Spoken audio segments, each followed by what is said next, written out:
And while we're waiting, just to run everybody through today's events. So obviously I'm Jennifer Gonzalez, the communications coordinator here. Chief Davis will give a brief statement and then media is able to ask a few questions.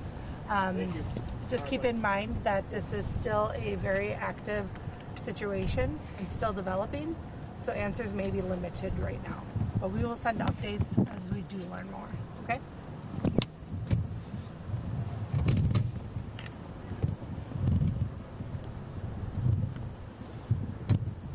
One minute.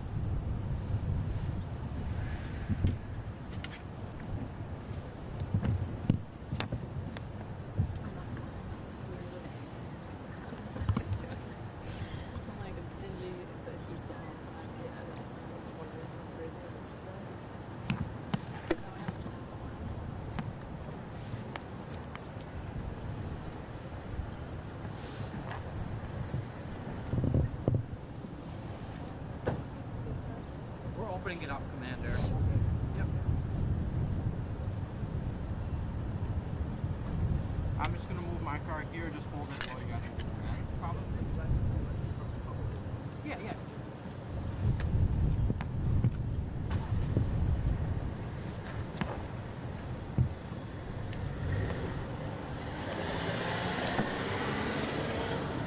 I'll just pull up park there while you guys are doing my conference.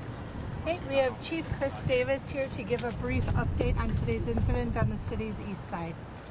Well, good afternoon. What we can tell you at this point is that at about 12:30 this afternoon, there was a shooting at the intersection of Mills and Village, about a block behind me here, where a 16-year-old victim was struck by gunfire. The victim was taken to a local hospital, and the injuries are not expected to be life-threatening at this time. This is still a very active investigation. Our investigators and patrol officers are working on determining who is responsible for this as we speak. Okay, we'll take any questions. The white car that was just towed away, how is that related to the incident here?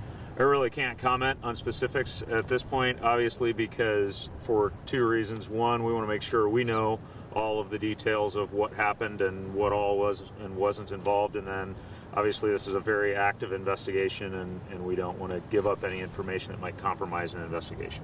The middle of a school day, 16-year-olds, where was he going? Where was he coming from? Do you know at this point? I don't have that information at this point, and again, I don't want to get into too many specifics because we're still pretty early into this.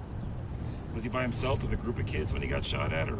Yeah, again, in the interest of the investigation, I really can't get into a whole lot of specific details about the incident itself. Like I said, we have pretty much everyone in our investigations division and all of our available patrol officers working on this situation right now. Is there someone we should be looking for?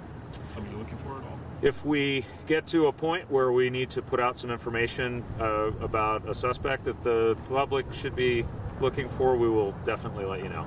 Do we have anyone else with questions? Do you know why someone would want to shoot this 16-year-old? We really don't have information about what instigated this or what the motive was at this point. Obviously there's never a good reason for something like this to happen. When you say at the intersection, you mean on the street or on the sidewalk, or where exactly are we talking? It was near the intersection. And again, trying not to get into too many specifics this early in the investigation because, number one, we want to be sure we're accurate, and also I don't want to compromise anything that our investigators are working on right now. Should people in this neighborhood or beyond be concerned about the suspect at large? At this point, no. If that changes, we will definitely let you know. Okay. Is there anything else? Do you have any more information on the type of firearm that was used? I don't at this point. And have you been able to talk with the 16-year-old who was shot or interview with that person? I know officers have been able to speak to that person, but I don't know any details of that conversation at this point. Okay, we're going to wrap it up from here, and we'll release more as we learn more. Thank you. Thanks, everybody. Thanks, Jim. Thank you.